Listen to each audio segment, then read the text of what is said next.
waxay ku beegnayd maalinta loo asteeyey in lagu xasuusto Martin Luther King Jr. oo ah nin bulshada madow ee Maraykanka ka soo jeeda hormoodna ka ahaa dhaqdhaqaaqii xuquuqda madaniga ahaa ee dalka Maraykanka. Martin Luther King ayaa intii uu noolaa ku taamayey inuu marun arko dadka Maraykanka oo siman faquuqa dadka madow lagu hayaana u dhammaado. I have a dream.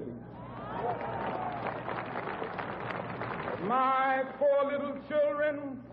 Professor Maxamed Mukhtaar oo baraka jaamacadda Savannah gobolka Georgia ee dalka Maraykanka ayaa ka hadlaya taariikhdii Dr. King oo kooban. Martin Luther King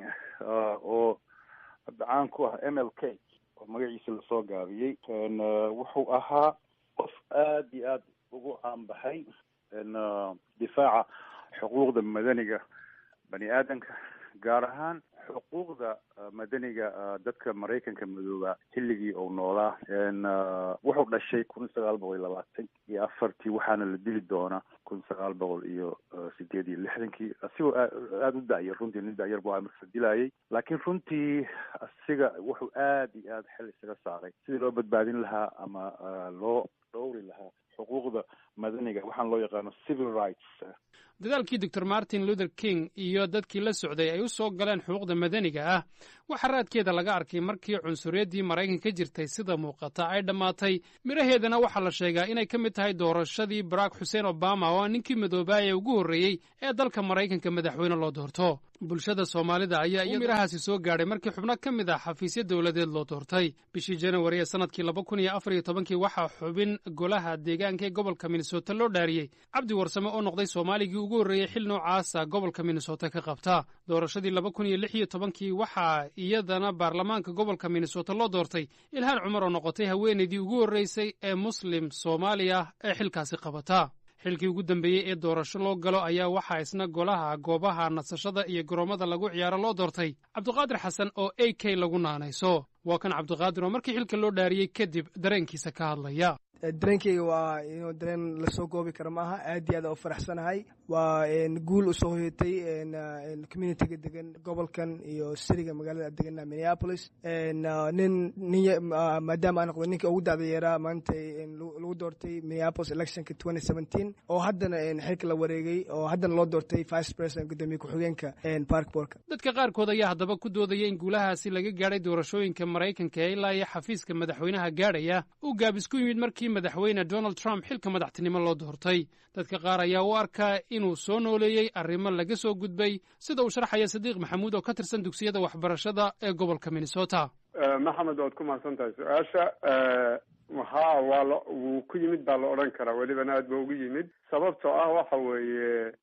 Donald Trump waxa ku soo galay doorashooyinkii ololihii doorashooyinka wuxuu ku soo galay qaab cunsurinimo ah nacaybsho ah faquuqida dadka laga tira badan yahay ama dadka midabka maariinka ale ama madowga uu gooni u beegsanayo u weerarayo wax ka sheegayo marka maadaama oo halgankii xuquuqda madaniga ah ee ududhaxaadka u ahaa Martin Luther King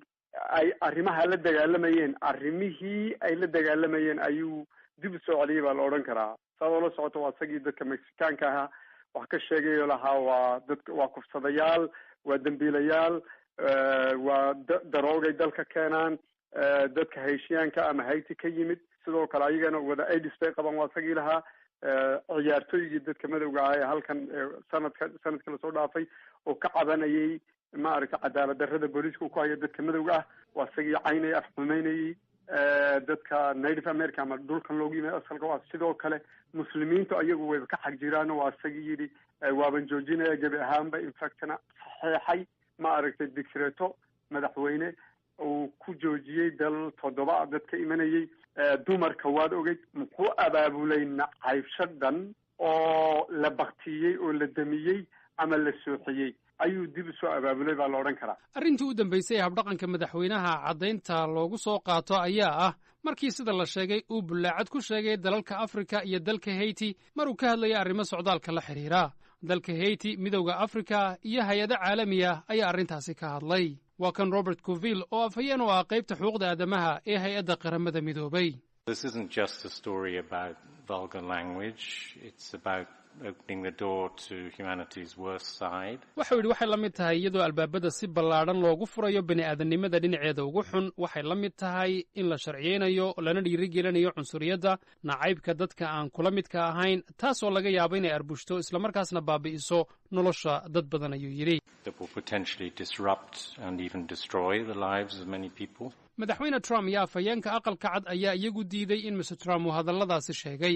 hase yeeshee mudanayaal koongareeska ka tirsan oo shirkaasi joogay ayaa caddeeyey in madaxweynuhu hadalladaasi ku hadlay inkastoo muranka ka dhasha hadallada madaxweynaha ay dood kula dhaliyaan haddana dad badan ayaa qaba in sida ugu wanaagsan ee madaxweynaha loogu jawaabi karaa ay tahay in doorashooyinka soo socda si weyn looga qayb galo sanduuqyada codbixintana loogu jawaabo arrintaas oo ah hub uu dastuurka maraykanku bannaynayo sidoo mar kale sharxayo cabdiqaadir a k oo dhowaan xafiiska golaha goobaha nasashada loo doortay. waddankan aan degannahay waxaa jira isheeg sharci uu dastuur oo dadka dhan qabanayo madaxweynaha iyo dadka waddanka jooga ayaga isku mid ay yihiin waxay u kala duwan yihiin malaha waxayna tusaysaa inay ruuxa waddanka